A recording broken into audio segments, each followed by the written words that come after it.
पाकिस्तान की बात करें तो यहाँ सूरत हाल दिगरगू है। अवाम की जानिब से जहाँ गफलत बरती जा रही है, वहीं हुकूमती और अपोजिशन जमातों के जलसे और जुलूस भी अवाम की जिंदगियों को खतरे में डालने का बाइस बने हुए हैं। कोरोना की बिगड़ती हुई सूरत हाल पर हमारा माशरती रवैया खुद हमारे लिए किस कदर शदीद नुकसान का बाइस है, इसी पर बात करेंगे आज अपने शो में। ठीक है नाज़रीन, तो शो के मौजू के हवाले से तो आप जान ही चुके हैं। तो स्टूडियोज में इसी पर बात करने के लिए हमारे साथ मौजूद है इसका डॉक्टर शबाना नाज, जो कि माहिर तब हैं, एमएस न्यूरोमस्कुलर भी हैं, और साथ ही साथ हमें स्काइप पर ज्वाइन करेंगे नादिर बलोच साहब, जो कि सीनियर जर्नलिस्ट हैं, और उनके हमरा होंगे सीनियर एनालिस्ट नईरुद्दीन साहब। तो सबसे पहले डॉक्टर साहिबा, आप इसे शुरुआत कर लेते हैं प्रोग्राम के हवाले से। तो ये जानना चाहूँगा इस वक्त सूरत हाल है कि आखिरकार पाकिस्तान में और दीगर कंट्रीज़ में। बिस्मिल्लाहिर्रहमानिर्रहीम, अस्सलाम वालेकुम।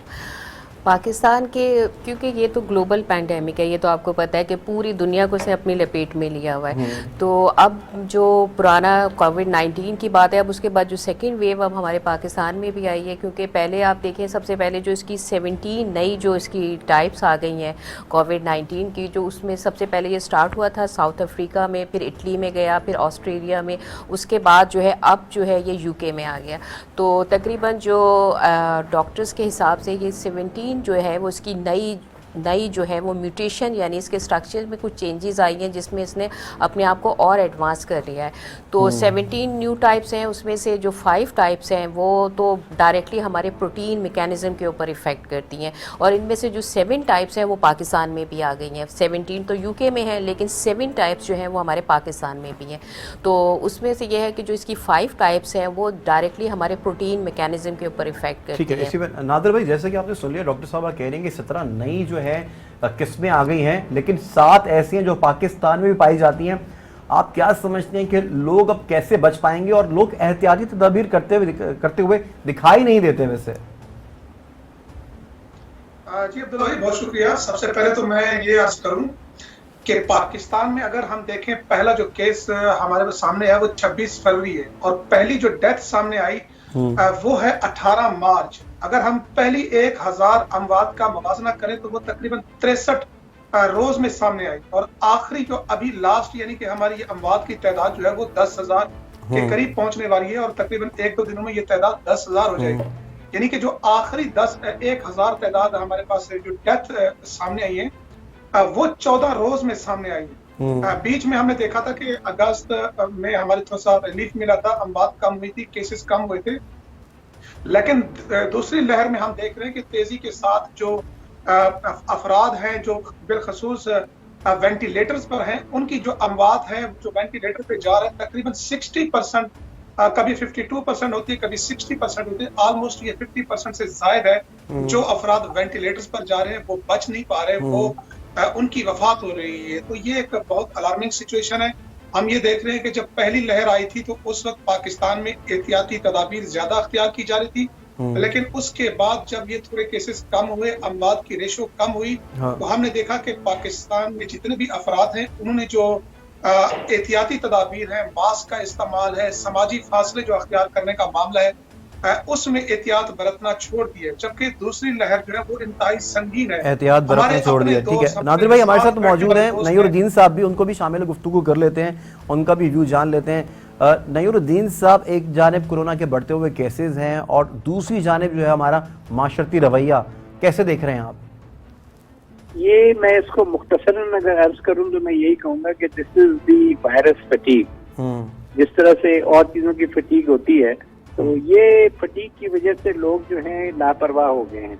ठीक है। और नतीजा ये है कि ऑल्दो सारे माहिरीन ये कह रहे हैं कि ये जो सेकंड वेव है ये बड़ी खतरनाक है, और यकीन जाने कि मैं नहीं समझता कि पाकिस्तान में कोई फैमिली ऐसी होगी कि जिसके यहाँ इसके मतलब दूर नजदीक रिश्तेदार, अजीज या दोस्त की डेथ ना हुई हो कोरोना से।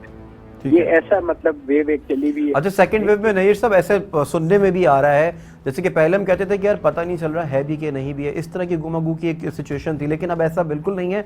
अब अपने अतराफ के लोगों में, अपने करीबी लोगों में ये सुनने में भी आता है और पता भी चलता है कि हाँ इनको भी कोरोना हो गया, इनको भी कोविड हो गया है। ना सिर्फ कोरोना हो गया बल्कि यंग और एजेड लोगों की डेथ भी मतलब देखने में आ रही है तकरीबन हर खानदान जी और हर शोबे में। तो मेरा मतलब कहने का ये है कि ये काफी हद तक फैला हुआ है, शायद पहले से ज्यादा ही फैला हुआ है, लेकिन वो जो एक मतलब आप समझ लें कि रिस्ट्रिक्शंस या जो प्रोटोकॉल फटीग है ना, उससे लोग जो है वो बहुत ही बरीज़िम्मा हो गए। आप चले जाएं, मतलब इम्तियाज स्टोर में चले जाएं, कहीं चले जाएं, बंदे पे बंदा चढ़ा होता है। कोई ऐसी वहाँ पर गवर्नमेंट ने उनके ऊपर रिस्ट्रिक्शन नहीं लगाई कि जिसके लिए आप देखें तो पता चले कि जी लोग जो है बैंकों में, आपको याद है पहले 5 आदमी से ज्यादा ऐसा ही है नादिर भाई, जैसे कि आप सुन रहे हैं कि बरीज़िम्मा हो गए लोग। अब जैसे कि बता रहे हैं कि स्टोर्स में जाएं, मॉल्स में जाएं तो लोग एक दूसरे के साथ हैं, कोई भी एसओपी का बिल्कुल भी ख्याल नहीं रख रहा है। आप क्या समझते हैं माशरती रवैया आखिरकार होना क्या चाहिए? क्या मतलब क्या लोग खुदकुशी मांग रहे हैं?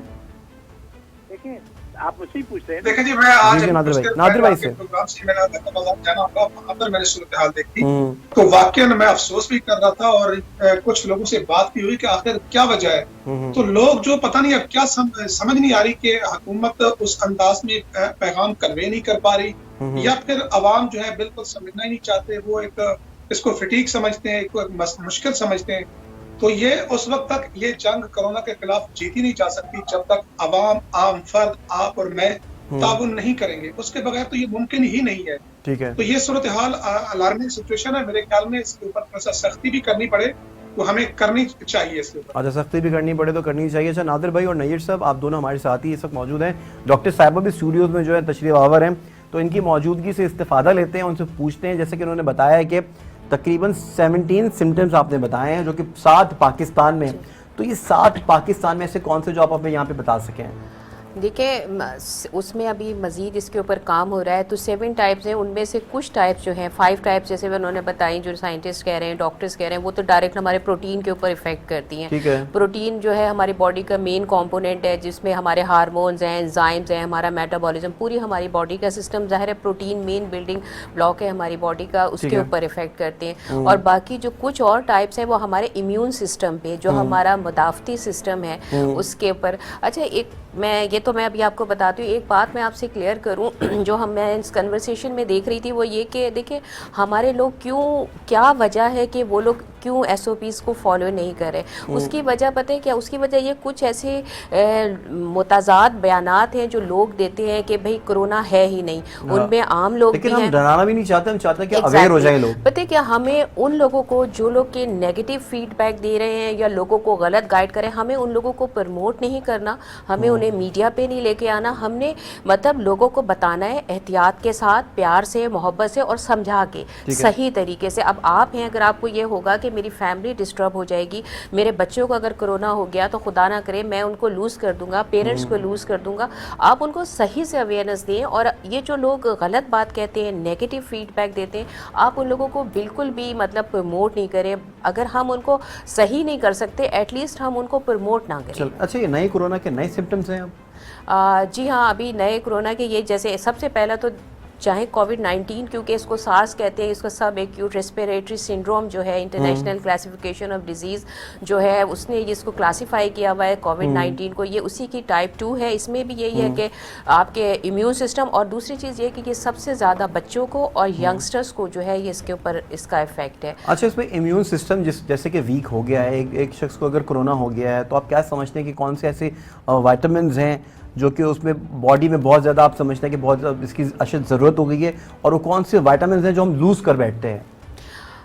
इम्यून सिस्टम जो है उसमें बहुत इंपॉर्टेंट, जो आप हमारे पाकिस्तान में जो विटामिन कम है, हमारी जो फीमेल्स में स्पेशली हमारी जो जितनी भी जनरेशन है, न्यू जनरेशन, उसमें वो विटामिन D3 की डेफिशिएंसी है। विटामिन D3 की, जो कि विटामिन D का एक फंक्शन नहीं है, उसके बहुत सारे फंक्शन है हमारी बॉडी में, लेकिन जो मेन हमारे इम्यून सिस्टम को जो मेन कैरेक्टर है उसका, जो मेन रोल है उसका, विटामिन D3 का है। जो कि आजकल हमारे तकरीबन जो है बहुत सारे लोग हैं ऐसे, बच्चे हैं, बड़े हैं, बूढ़े हैं, सब में, क्योंकि हमारा सन का एक्सपोजर नहीं है।